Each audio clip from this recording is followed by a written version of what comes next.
A recent survey reports that 79% of Americans worry they don't have enough money for holiday gifts, and most of that worry sits squarely on mothers' shoulders. Today, we're peeling back the glittery paper on holiday giving to reveal the unseen mental load and what it's doing to our relationships.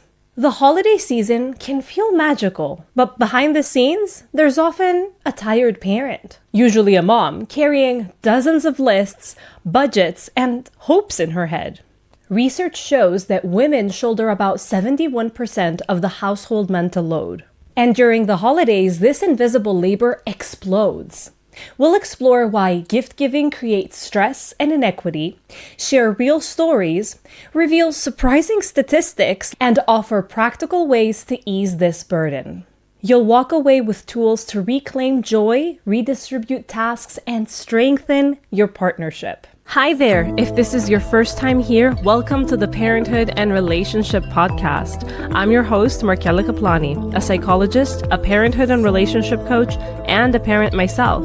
Together, we explore the transformative journey of parenthood and its profound impact on our relationship with ourselves, our partners, and our children, so that we can be present and show up as we envision without having to do more. Let's get into today's episode. Welcome back to the Parenthood and Relationship Podcast. Now, we're almost done with our December series on holidays, traditions, and boundaries. And this episode builds on our previous chats on managing expectations and creating inclusive traditions.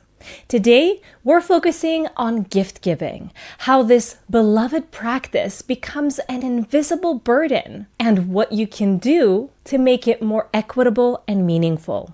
So let's define a little bit what we mean by this mental load of gift giving. Mental load doesn't just refer to the act of buying presents. It is the hours spent making lists of recipients, remembering everyone's shoe size and favorite color, researching the perfect gift, and comparing prices, hunting for coupon codes, planning shipping times, wrapping gifts attractively, and making sure that stocking stuffers are age appropriate. It's the emotional labor of anticipating each child's hopes, negotiating budgets with your partner, and wondering how Aunt Maria will react if you decide to skip gifts altogether. This holiday mental load is a combination of invisible labor, emotional labor, and execution of tasks. Research from the University of Bath and sociologist Alison Daminger found that mothers perform 71% of remembering birthdays, planning events, managing finances, while fathers often overestimate what it is that they do and how they contribute. And then there's the time factor. The American Time Use Survey shows women spend about 2.16 hours per day on household tasks like cleaning, cooking, shopping, while men spend 1.39 hours. Women also spend 16% more time purchasing goods and services. During the holidays, these numbers spike. A YouGov poll found that 48% of women cook Thanksgiving dinner versus 25% of men. So while we picture the holidays as a time of togetherness, the cognitive and physical workload often falls unequally. But when we talk about load, and specifically mental load, we're obviously not just talking about tasks. It's about all these expectations and even the financial pressure. A U.S. News and World Report survey found that 79% of Americans worry that they don't have enough money for holiday gifts. That's something that we said in the previous episode as well. Now, when 71% of them are living paycheck to paycheck, then it makes sense that 36% plan to scale back their gift-giving budget. And 20% are even thinking of scaling back their traveling in order to be able to afford presents. This creates financial stress that doesn't just lead to anxiety, but it can breed resentment where one partner feels responsible for overspending or for sacrificing. Add to that social media's unrealistic images of these curated trees and matching pajamas, and it's no wonder that so many of us feel this weight. And now I'm thinking of this client of mine. I'll name her Sarah. And I'm thinking of how she used to remember her holidays, how beautiful everything was. And in becoming a mother, she wanted to recreate this. She created lists and budgets and gift ideas. She color-coded for each child. She would spend her lunch break scouring sales and then stay up at night to wrap gifts for everyone. And then one day her partner asks her, "Have you thought about what you're getting your mother for Christmas?" And there was this flash of anger. He wasn't taking on the task. He was just reminding her about it. And inside her, she thought, have I thought of it? I've thought of everything. In our sessions, she burst into tears and realized that her resentment wasn't about the question. It was about carrying the entire holiday on her own. And so what we did is we decided on what things she could slowly delegate, what things she could completely just let go of, and how she too can enjoy the holidays, not having to necessarily make them perfect for everyone around her so that she can also be happy. Through Sarah's story and so many others, we can see both pain and possibility. It's not about having a partner who doesn't care.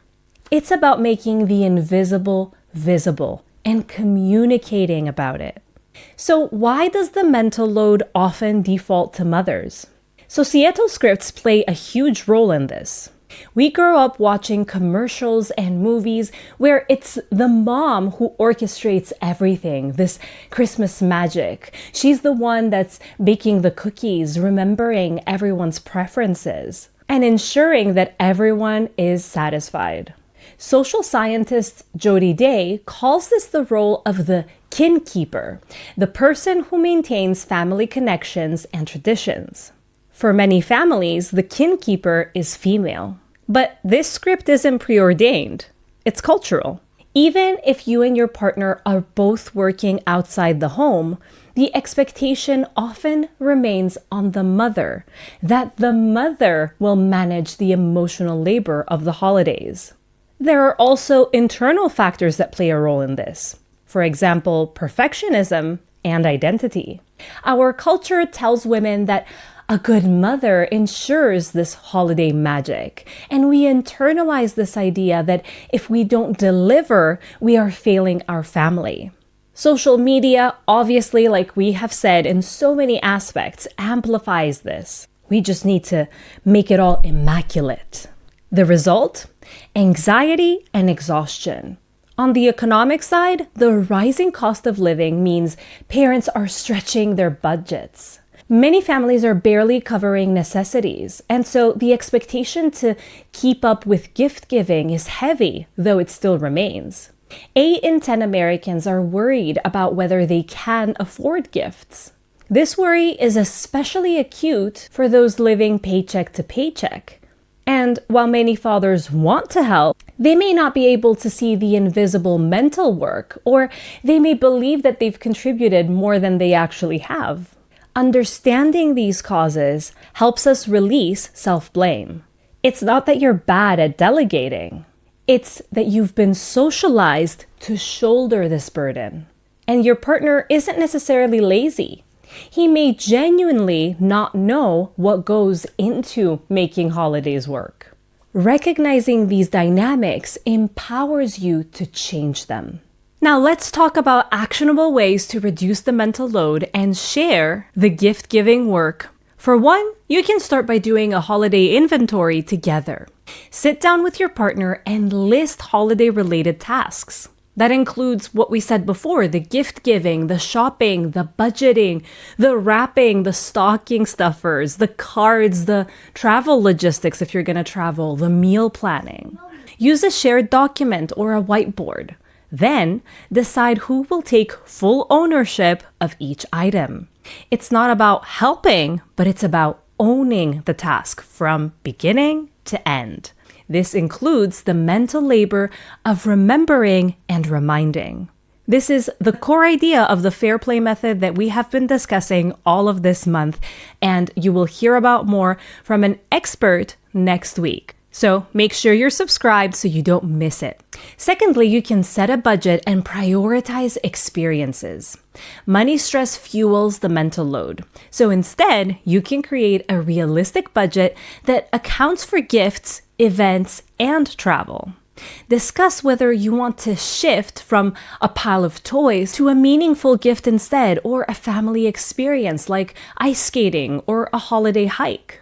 Studies show that children cherish memories more than material items. If finances are tight, have an honest conversation with extended family about doing a secret Santa, drawing names, or setting price limits. Suggest homemade gifts or acts of service instead. Thirdly, you can simplify traditions and release perfectionism. Easier said than done, right? But you can ask yourself which rituals truly bring joy and connection, and which are you doing just because you internalized that you should. It's okay to let go of the elaborate cookie exchanges or the matching pajamas. Consider adopting the 4 gifts rule.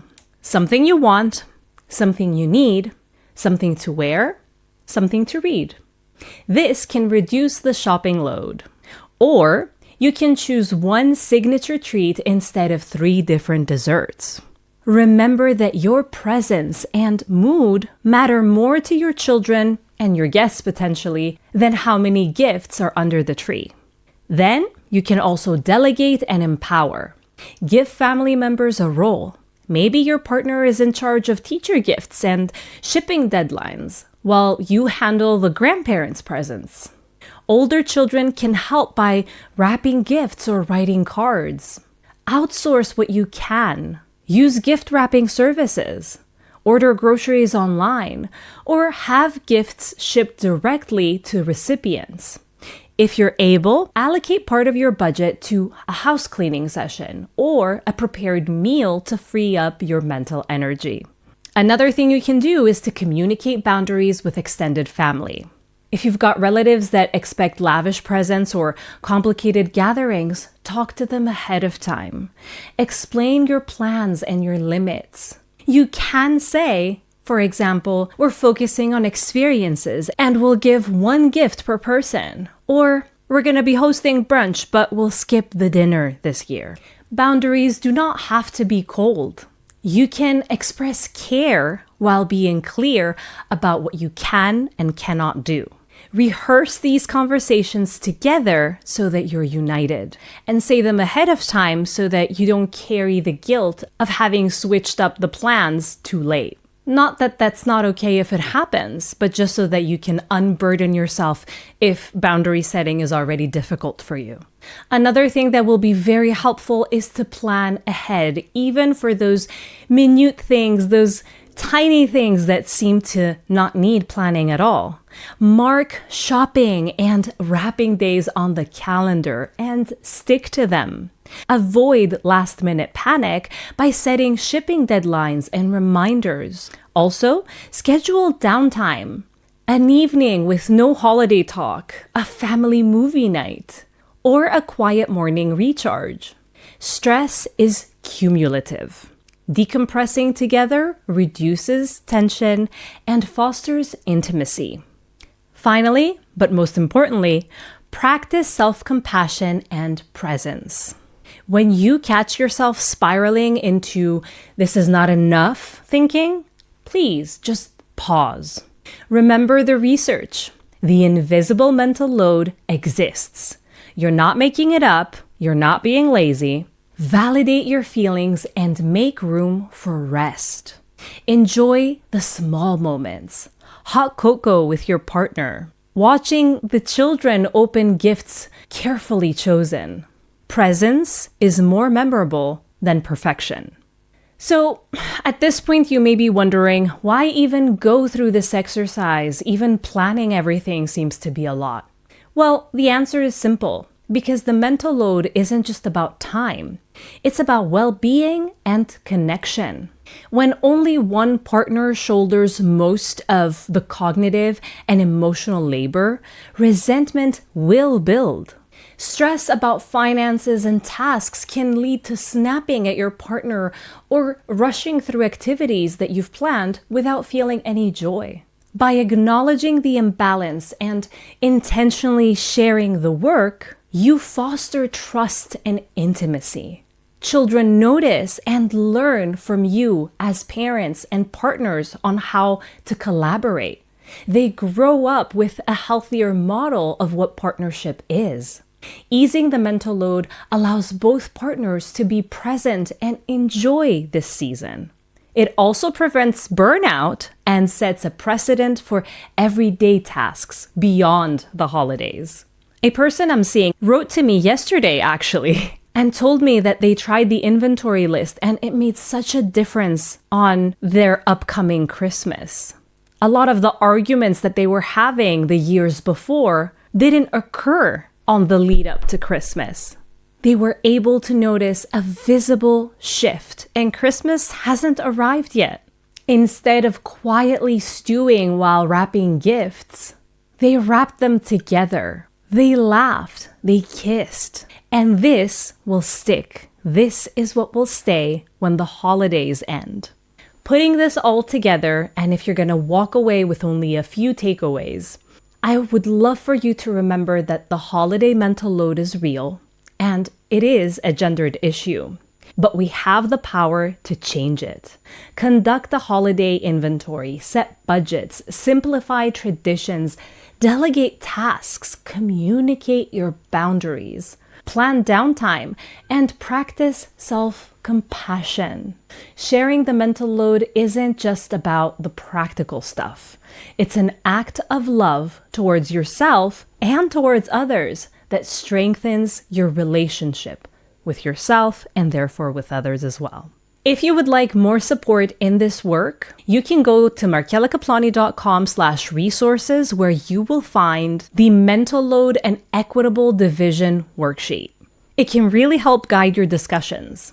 And don't forget to sign up for the Sunday Reconnect, my weekly email with one insight, one exclusive tool, and one 3-minute reset to help you stay grounded and connected overall and throughout the holiday season. And if you would like more high-touch support with me, you can always find more information at www.markelakaplani.com or email me at info@markelakaplani.com. It would be my honor to be part of your journey.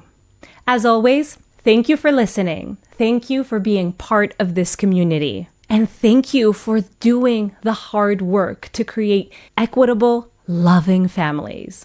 Next week, we have an expert coming in to help us understand and internalize all of this. So make sure you stay tuned in.